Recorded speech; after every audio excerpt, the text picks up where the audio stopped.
Raríssimas, raríssimos e raríssimas, bom dia. René de Paula Júnior falando aqui no Radinho de Pilha, 17 de setembro de 2025, e vamos testar aqui pela primeira vez no Radinho o poder da oração.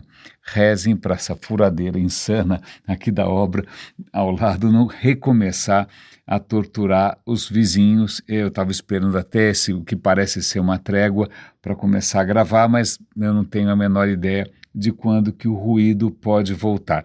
Então, caso a furadeira retome o seu trabalho infernal, apocalíptico, né, isso vai ser um ponto negativo no poder da prece.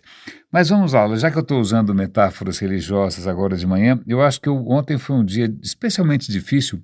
Vocês sabem que, infelizmente, uma das coisas que acaba sendo recorrente no Radinho é a minha dificuldade em entender questões de fé. Eu devo ter batido a cabeça quando era criança, eu não sei qual é o defeito que eu nasci, mas eu acho bastante desconcertante esse fenômeno místico. Eu tenho uma dificuldade imensa, então eu estou aqui já me retratando logo no começo, não estou colocando a culpa em ninguém, não estou dizendo que os outros estão errados, estou colocando o problema em mim, eu que tenho alguma dificuldade em assimilar essa história. Vocês sabem que eu estou o tempo todo tentando entender isso do ponto de vista evolutivo, do ponto de vista cultural, não é? Mas então eu peço desculpas pelos meus excessos, tenho piedade de mim, né? Porque afinal eu não sei o que eu faço, eu estou tentando aqui achar outras...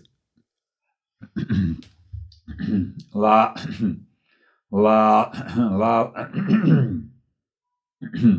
lá, lá, lá, lá, lá, lá, lá. Lá, lá, lá, lá, lá, lá, lá, lá, lá, lá, plim, plim. Graças ao milagre da edição, vocês foram poupados da minha tentativa prolongada de limpar minha garganta, né? Mas voltando aqui, eu estou abusando um pouco de referências religiosas, porque ontem foi um dia especialmente difícil, porque me caiu a ficha de alguma coisa que talvez eu tenha visto de relance antes, mas não tenha levado a sério. Mas um desses bilionários do Vale do Silício, né, esses machos alfa que estão por aí, né, definindo quais são os rumos da vida de 8 bilhões de pessoas, um deles é o Peter Thiel, é um cara que fez muito dinheiro com o PayPal, é um cara muito rico, é um cara muito ouvido, infelizmente. Eu não tinha percebido que de uns tempos para cá esse cara tem uma obsessão. A obsessão é o anticristo. Ele fala o tempo todo em anticristo. Eu li um artigo, não entendi muito bem, li outro, pedi ajuda para o ChatGPT. E só para a gente dar um certo contexto aqui, pelo menos é que eu entendi, eu dou o link aí para vocês também chegarem às próprias conclusões. Não é que ele teve visões febris na ilha de Patmos, como aquele cara que escreveu o evangelho do sei lá o que do Apocalipse, não.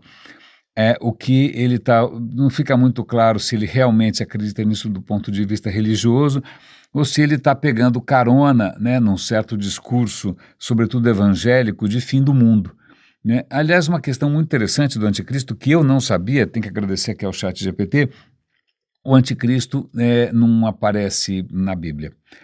No Apocalipse, eu acho que tem uma referência ao anticristo, mas se eu não me engano, uma ou duas, alguma coisa assim, mas parece que se refere a pessoas que negam Cristo. Ok, então eu estou na lista. Mas essa coisa do Apocalipse, do Armagedon, do juízo final, né, na verdade no Apocalipse não aparece a palavra, o anticristo, aparece a besta, ou 666, ou seja o que for. E eu falei, pô, entende só, se o anticristo com esse papel, né, de o cara associado ao Apocalipse, a Satã, ao fim do mundo, não está na Bíblia, de onde saiu? Adivinha, saiu de comentários posteriores. Teólogos, escritores de best-seller, pastores alucinados, né, que vieram, filmes de Hollywood, talvez minisséries, eu não sei porque eu fujo disso como o diabo da cruz, literalmente. Vieram com essa história de anticristo e a coisa criou forma, e o que é muito peculiar, porque veja, muitas das coisas aliás eu tenho que agradecer aqui ao ChatGPT pela educação teológica, a ideia de inferno, que eu saiba, não é muito clara na Bíblia. Satanás, príncipe das trevas, o anticristo, um monte dessas figuras são inventadas depois. Né, elas são refinadas depois, elas vão ganhar chifre, rabo, nessa coisa toda depois. não é? O que é muito estranho, porque, em princípio, o Lutero já dizia, olha, para o fiel basta a Escritura, basta a Bíblia, nada mais. Mas se na Escritura não tem, então que evangélicos são esses que estão, de repente, né, movendo montanhas por conta de coisas que foram acrescentadas pela fantasia posterior? Não é? Então eu fico, foi muito difícil entender essa história. Vamos voltar lá para essa história do Peter Thiel com o anticristo. Ele não está falando, acho que exatamente do final dos tempos, do Armagedon, da segunda volta de Cristo. O que ele está colocando aí é que parece que uma das coisas que é atribuída ao anticristo é a capacidade de repente, dominar a humanidade, né, de uma maneira enganosa, de uma maneira que aparentemente é inofensiva, mas que ele está levando a gente para o caminho errado. Não é? Então, o que o Peter Thiel e eu acho que outros malucos também estão insinuando é que, veja, existe o caminho correto. Qual é o caminho correto? O caminho correto é da inovação sem nenhum tipo de limites, né, da pesquisa e da tecnologia sem nenhum tipo de amarras, né, do consumo dos recursos sem nenhum tipo de consideração pelo planeta. Isso ele acha legal. Né? O que ele vai achar que foi uma grande época da humanidade foram justamente períodos em que a gente não tinha consciência do estrago que a gente estava fazendo. A gente estava agindo basicamente como um adolescente mimado, né, destrambelhado. Então ele tem saudade desse tempo, que a América era mais inovadora, que você tinha grandes descobertas na física 100 anos atrás, seja lá o que for. Não é? Ignorando o estrago que veio na sequência. A gente teve 2 grandes guerras, a gente teve um holocausto, a gente teve Stalin, a gente teve... Bom, em suma, deixa para lá. O que ele está dizendo é que, veja, com essa história de politicamente correto, com essa história de ecologia, com essa história de direitos humanos, a gente está refreando o progresso, a gente está sufocando a inovação.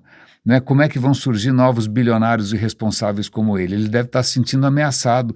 Então, quando ele fala do anticristo, não é o Trump, que a primeira coisa que eu imagino como, sei lá, o arauto do apocalipse é o Trump, o Vance, aquele Kennedy, Steve Bannon, Bolsonaro, né? Tantos arautos do apocalipse. Não, mas na cabeça dele a Greta Thunberg é um anticristo. Aí você fala, por quê? Porque será que ela é ateia? Talvez seja, não sei. Não é? Não, porque ela está justamente querendo refrear o progresso, ela está querendo colocar um fim, ela está querendo a estagnação. Então, ele está associando todo mundo que quer colocar algum tipo de controle, de norma, de limitação, né, a conquista sem limites de machos alfa e brancos, né, bilionários, ele está dizendo que isso é uma coisa muito... tem uma palavra para isso, é solerte, é uma palavra bonita, solerte, né, uma manobra muito insidiosa, né, justamente para levar a gente para o que ele acha que é o inferno, que é a estagnação. Não é? É um raciocínio tortuoso, eu tentei ouvir ele falar, desculpem, eu não consegui, meu fígado tem limitações operacionais, não é? Mas o ChatGPT tentou me ajudar a entender, mas ele reconhece que tem muitas contradições ali, mas tem um problema nessa história, tem vários problemas, claro. O primeiro problema é um cara bilionário querendo justamente jogar a humanidade ladeira abaixo. A segunda questão é que na hora que você diz que os seus inimigos são o anticristo, né, que são o demônio, que são Satanás, vira guerra santa. E guerra santa é guerra, mas não é santa. Né? Vira uma cruzada, e uma cruzada também não é nada bonito. Né? Vira uma coisa em que não há nenhuma possibilidade de diálogo a não ser a aniquilação completa. Né? Vira caça às bruxas, vira a gente sendo queimada na fogueira.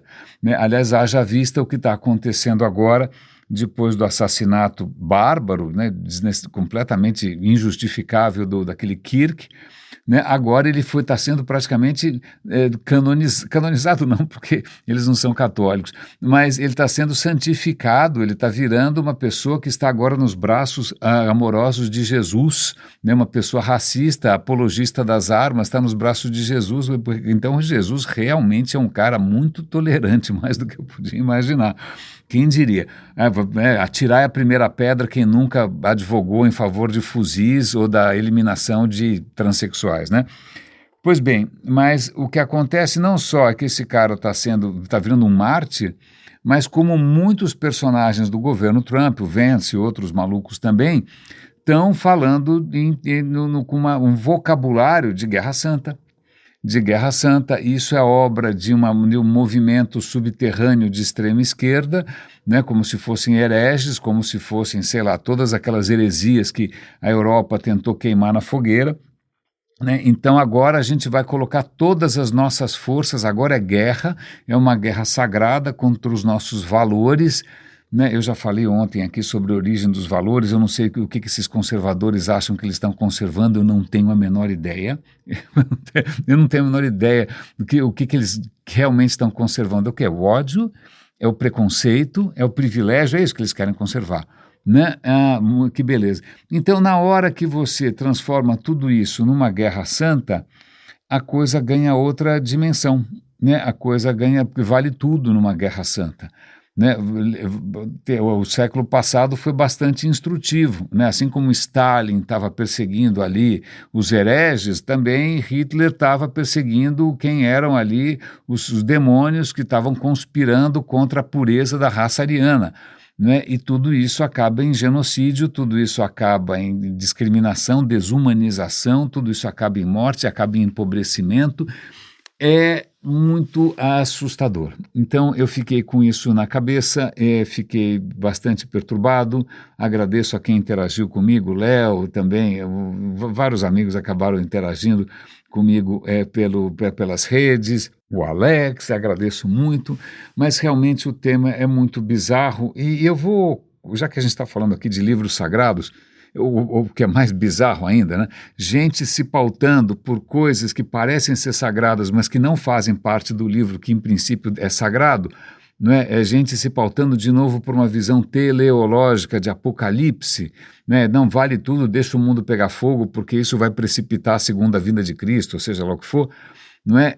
Vale a pena a gente pensar um pouco nessa questão de livros sagrados. Eu tenho uma certa dificuldade, né? Porque tem vários livros sagrados, né? Tem vários. Né? Nenhum deles que eu saiba foi escrito pelo próprio profeta em si, não foi, pelo próprio Messias em si. Né? O Alcorão não foi escrito por Maomé, ele não escreveu ali né? A Bíblia também não foi escrita por Cristo, nem o Novo Testamento. Aquilo, na verdade, são textos que foram escritos depois e que havia, no caso da Bíblia, do Novo Testamento, é mais bizarro ainda, porque tinha uma infinidade de textos, tiveram que dar uma curadoria ali, uma selecionada, não é? E aí, imagina, se são coisas escritas por humanos, por que que de repente aquilo, em princípio, caiu do céu? Não, foram inspirados, sei lá pelo quê, pelo pombo. O pombo está sempre por trás dessas coisas, eu nunca consigo entender. Então, veja, são todas obras humanas, demasiadamente humanas, né? Você veja o Novo Testamento, a gente sabe quando que os caras se sentaram lá para escolher, a gente sabe alguns textos que ficaram de fora, mesmo os que estão dentro, as histórias não batem, tem uma infinidade de contradições, mas eu acho que todo mundo, desde pequenininho, né, está lá com essa história de que aquele é um livro sagrado, embora haja inúmeras traduções com erros, traduções com foto do Trump, né, tradução com foto do bispo. É muito difícil para mim. Então, vocês me desculpem, o problema sou eu não estou falando que as pessoas estão erradas, eu tenho uma imensa dificuldade em entender por que que 8 bilhões de pessoas, não são 8 porque tem uma boa parte que tem outros livros sagrados. Então vamos pensar no mundo judaico-cristão.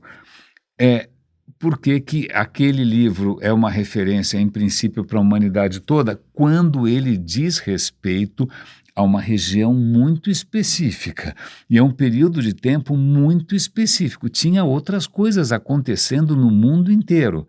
Né? Fala na China, o que estava acontecendo na China naquele momento? O que estava acontecendo no sul da África naquele momento? O que estava acontecendo nas Américas naquele momento? Tanta coisa estava acontecendo e não está lá. Inclusive o livro ignora olimpicamente a existência de toda essa gente. Então eu não consigo entender por que tanta gente assim vai achar que aquilo tem algum papel. São belas histórias, assim como são belas histórias de todos os outros povos. Né? São histórias que têm sabedoria? Sim. Tem barbaridade? Tem. Tem abusos? Tem inconsistências, tem, como qualquer história de qualquer povo, não é mesmo? Então eu fico um pouco intrigado, sobretudo porque hoje eu descobri uma civilização que eu desconhecia. Eu não sei se você já tinha ouvido falar alguma vez na civilização do Caral, no Peru, no que hoje é o Peru. Eu não tinha a menor ideia dessa civilização do Caral. Pois bem, a civilização do que para mim tem, sei lá, tem um monte dessas civilizações pré-colombianas, tem a Olmeca, Tolteca, tem os Incas, tem sei lá quem mais. Mas Caral, essa eu não me lembrava, perdoe minha ignorância. Pois bem, essa é uma civilização que viveu ali na costa do Peru, do que hoje é o Peru, numa região bastante interessante que fica perto de um vale que conecta ali com a região amazônica. Então eles estão ali numa encruzilhada bacana, porque eles têm acesso à pesca no Pacífico, eles conseguem plantar, eles conseguem aproveitar a água das geleiras, e eles conseguem trocar mercadorias e fazer comércio com povos que já estão dentro da Amazônia, uma realidade diferente. Quando que floresceu essa civilização Caral? Pois bem, mais há uns 2.000 anos antes de Cristo. A civilização é muito antiga. E descobriram recentemente um sítio arqueológico, se não me engano, chama Penico, né? Estão descobrindo ali anfiteatros, ruínas, estão descobrindo artefatos, estão descobrindo esqueletos. Interessantíssimo, eu não tinha ideia. É uma civilização que ainda chama muito a atenção, porque não parece haver sinais de fortalezas, ou de violência, ou de guerras, ou de massacres, o que me faz ter mais interesse ainda, não é? Veja bem, uma civilização que conseguiu durar milhares de anos, sem aparentemente invadir, fazer impérios, conquistar. Não, eles eram baseados no comércio, aparentemente. Qual é a palavra? Nos artefatos que estão sendo encontrados. Tem coisas que vieram de outros lugares, ossos de condor, que não são não sei de onde, araras que também não são de lá, macaquinhos que vêm não sei de onde também. Então, veja, teve ali por um bom tempo uma civilização extremamente diversificada, né, com arte, com arquitetura, e sem nenhum tipo de Bolsonaro querendo dar golpe, dominar, nem Alexandre o Grande, nem nada. Não é? E o que é mais interessante ali, que aparentemente essa civilização quase foi para o buraco por conta de um fenômeno que eu já tinha visto alguma coisa a respeito, mas eu não sabia muito bem. O que acontece mais ou menos 4.000 anos atrás, aconteceu o que eles chamam de 4.2 Ka, se eu não me engano, né?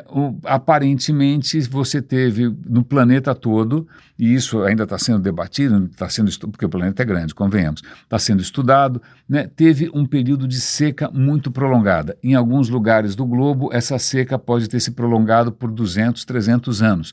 Naquela região ali do Caral, aparentemente essa seca se prolongou por 140 anos. E quando essas secas acontecem, a gente já falou aqui no Radinho do papel histórico, mas literalmente histórico, de fenômenos naturais, né? Será que a Revolução Francesa teria acontecido se não tivesse tido uma grande seca, uma grande fome? Talvez não. Não é? Então, outras catástrofes naturais, a erupção do vulcão de Toba, né, Santorini, completos cataclismas, acho que essa é a palavra, acabaram impactando impérios, porque de uma hora para outra as pessoas têm fome, de uma hora para outra todo o edifício social começa a ruir. Né? E quando essa questão dessa 4.2 Ka aí é um pouco difícil de você realmente, perdão, limpando um pouco a garganta aqui, de você conseguir colocar ali os limites, exatamente o que é global, o que é específico, mas isso pode ter feito com que o Império Acádio tenha ido para o buraco, tenha se tornado instável. Né? No caso isso na Mesopotâmia, né? Agora, ali na costa do Pacífico, os Caral aparentemente começaram a ter problemas com a própria agricultura. Eles estavam num lugar que era bastante farto, um lugar que era bastante generoso, né? E aí, de repente, não chove mais, o que você faz? Não é? O que eles aparentemente fizeram foi, ao invés de sair em guerra ou fazer algum tipo de revolução, eles simplesmente se adaptaram, eles começaram a migrar, foram abandonando essas cidades costeiras e começaram a migrar um pouquinho mais adiante, algumas dezenas de quilômetros mais adiante e bastante mais alto, para quê? para aproveitar a água das geleiras. Aquela região tem a Cordilheira dos Andes, claro, e a cordilheira provê água, né? A hora que degela, provê água, e foi assim que eles conseguiram sobreviver durante um bom tempo. Fascinante essa história, porque eu não sabia nada dessa civilização, né? Veja, é muito interessante porque quando a gente pensa pensa aí nos astecas. Eu vou dar um link aqui para uma reportagem muito interessante num site da Universidade de Oxford, nos Estados Unidos, colocando que Oxford é mais antiga que os astecas. Ponto. Oxford foi criada no século XI, vai demorar algumas centenas de anos para os astecas tornarem-se o que eles são, né? É mais ou menos, os maias também são mais ou menos dessa época. Então, veja, essa civilização do Caral que não foi uma civilização imperialista, aparentemente não foi uma civilização militarista, o que me faz lembrar também de uma civilização sobre a qual eu sei muito pouco, que é a do Vale do Indo, numa região que fica entre a Índia e o Paquistão, uma civilização que a gente sabe muito pouco a respeito e que também aparentemente não tem palácios, aparentemente não tem fortificações, parece ter sido uma civilização pacífica, não é? Então, veja, é possível sim ter uma civilização pacífica. O que me entristece é que, pelo visto, não dura muito. Em algum momento chega o pessoal do porrete e as coisas acabam tomando outro rumo. E já que a gente está falando aqui de porrete e fortificações, outro dia eu estava vendo um videozinho bastante interessante sobre fortalezas, já que a gente está falando de fortaleza aqui. Tem um artigo, antes de ir para essa história. Vamos falar um pouco de Michelangelo. Michelangelo nasceu numa época bastante favorável, né?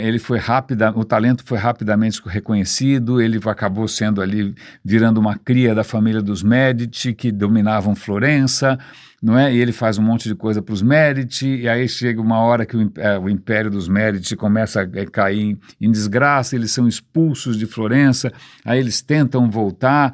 E quando eles voltam com mais força ainda, porque tem um papa por trás, e aí o Michelangelo fica aí surfando essa onda, certo? Tentando aproveitar as melhores condições para continuar fazendo o seu trabalho. Então ele aceita encomendas de papas, aceita encomendas dos Médici, mas no momento em que os Médici foram expulsos, eles estão tentando invadir Florença, nesse momento ele toma o lado da cidade, o lado que a gente poderia chamar de republicano. Não é? E aí ele resolve colocar os seus talentos em serviço da cidade. E o que ele vai fazer? Uma escultura? Não, assim como Leonardo da Vinci. Aliás, vou até dar um link para quem quiser dar uma olhada nisso. Leonardo da Vinci, uma hora que ele fosse apresentar para algum rei, que eu já não lembro mais qual que é, o que ele colocou no currículo dele não era que ele ia pintar a Mona Lisa, a moça com arminho, não era nada disso não. Ele colocou sua capacidade como engenheiro militar. Eu sei fazer fortificações, eu sei fazer armas de guerra. Pois bem, o Michelangelo, que fez a Pietà, né, que fez o Davi, ele também começou a rascunhar ali fortificações para defender Florença. Não deu tempo, os Médici acabaram invadindo Florença de novo, dominando. O Michelangelo teve que se esconder, essas construções acho que jamais foram feitas, né, o resto é história. Bom, isso foi um pequeno parênteses. Mas vamos voltar para a questão das fortificações. A gente já tinha, em alguns meses, eu acho, na hora que a gente estava falando sobre quando a Inglaterra foi invadida pelos normandos, né, os normandos que eram praticamente vikings, né, povos nórdicos que viviam no norte da França, quando eles vão atrás do trono da Inglaterra, eles levam para a Inglaterra uma tecnologia que eles tinham desenvolvido ali, que era a tecnologia dos castelos, né? Esses normandos, eles tinham começado a criar uma coisa que era bastante nova. Vamos fazer o seguinte, a gente cria um castelo, que é uma fortificação inexpugnável, né? Vamos acumular aqui cavalos e armas, né? Então, e a gente sai daqui fazendo o que a gente bem entende. Em torno do castelo cria-se uma senzalinha, né? Uma vilinha para suportar o castelo, mas os castelos são máquinas de guerra, então eles vão levar essa tecnologia para a Inglaterra. Como é que você fazia um castelo lá atrás? Do mesmo jeito que você fez durante milhares de anos. Você põe um muro alto. Ponto. Você põe um muro alto porque para as pessoas não subirem o raio do muro alto. Se você for visitar, sei lá, ruínas gregas, você vai visitar Micenas, você vai ver muralhas porque os caras querem... O que mais você pode... Engasguei aqui. Você está tentando evitar justamente uma invasão a pé ou no máximo a cavalo. E as pessoas têm lança, e as pessoas têm estilingue, e as pessoas têm espada. Então você faz um muro alto, certo? Mas num certo momento surge uma inovação tecnológica que é o canhão. né, a Constantinopla que o diga. Constantinopla, né, ela acaba caindo, diante dos invasores otomanos porque os caras tinham um canhão colossal e as muralhas não eram feitas para levar tiro de canhão. As muralhas eram um paredão. Né? Se você tem um paredão reto, a hora que vem um tiro de canhão, ele bate de cheio, pronto, é um estrago só. Né? Então aí começa uma questão muito interessante, cultura inútil, tá? Que é o nome do meio do radinho. Né? O que acontece? Quando surge o canhão, os castelos começam a ficar em crise. Pera um instante só, o que eu faço agora contra um canhão? Né? Eu posso fazer a parede que eu quiser, se bater essa bola de ferro, de chumbo, sei lá do que, em cheio, nossa, cai tudo. E aí o que acontece? Começam a surgir fortificações com as paredes em ângulos. Ângulos, por quê? Se a parede é em ângulo, por isso que você tem várias fortificações na França, acho que mesmo talvez no Brasil tal, em que se você olhar de cima, ao invés daquilo ser um quadrado, né, de ser um cubo, ou, né, como um castelo, aquilo parece uma estrela com várias pontas. Por que tem várias pontas? Justamente porque se as paredes são inclinadas, a hora que o tiro de canhão bate, a bala resvala. Ela não, a energia dela não se concentra num ponto só. E não só, na hora que você faz esses ângulos todos, você permite que arqueiros ou outros canhões também, em posições estratégicas, consigam atacar de todos os lados. Né? Um castelo quadradinho tem muito ponto cego. A hora que você faz essas torres para fora, as primeiras torres inclusive eram redondas, justamente para a bola de canhão quicar, né? Ou resvalar. Né? E aí começa essa arquitetura que não só tem essa questão dessa forma, que é uma forma de estrela, uma forma cheia de pontas, por causa dos canhões, mas também muda a altura, porque antes você fazia o muro mais alto possível, você fazia o castelo no lugar mais alto possível, tanto que tem uma série de castelos hoje, fortificações, que ficam no alto do morro. Mas para quem tem um canhão, a melhor coisa do mundo é uma coisa no alto, porque é mais fácil de acertar. Né, o canhão se dá um tiro, ele vai numa parábola, então, nossa, se estiver lá em cima um paredão, que beleza. As fortificações elas começam a ficar mais baixas, justamente para diminuir, né, o alvo para um canhão. Achei extremamente interessante, tem um arquiteto francês que acaba sendo, né, o bambambam dessa história, que é o Marquês de Vauban. O Marquês de Vauban acaba fazendo com que a França seja cercada dessas fortificações que já levam em conta o canhão, não é? Mas aí, já que a gente está falando de inovações, a gente falou recentemente da Primeira Guerra Mundial, que é quando qualquer a visão gloriosa que você pudesse ter da guerra como uma atividade nobre, corajosa e masculina, virou patê, virou salsicha, virou carne moída, porque você tinha metralhadora, tanque, gás, granada, artilharia, acabou, não tem mais heroísmo, não é? Então, uma questão muito interessante é que estamos muito próximos de uma outra, bom, uma já está acontecendo, que são os drones, né? Um drone de $1.000 consegue destruir um tanque que custa milhões. E você está fazendo fábricas de drones por todo lado, a Rússia, a Ucrânia, o Irã, todo mundo está fazendo drone à torta e à direita. E como é que você fica livre de um enxame desses? Então a gente está vendo aí uma série de estratégias e de soluções que estão se tornando completamente obsoletas. Mas tem uma outra questão interessante, isso me faz lembrar.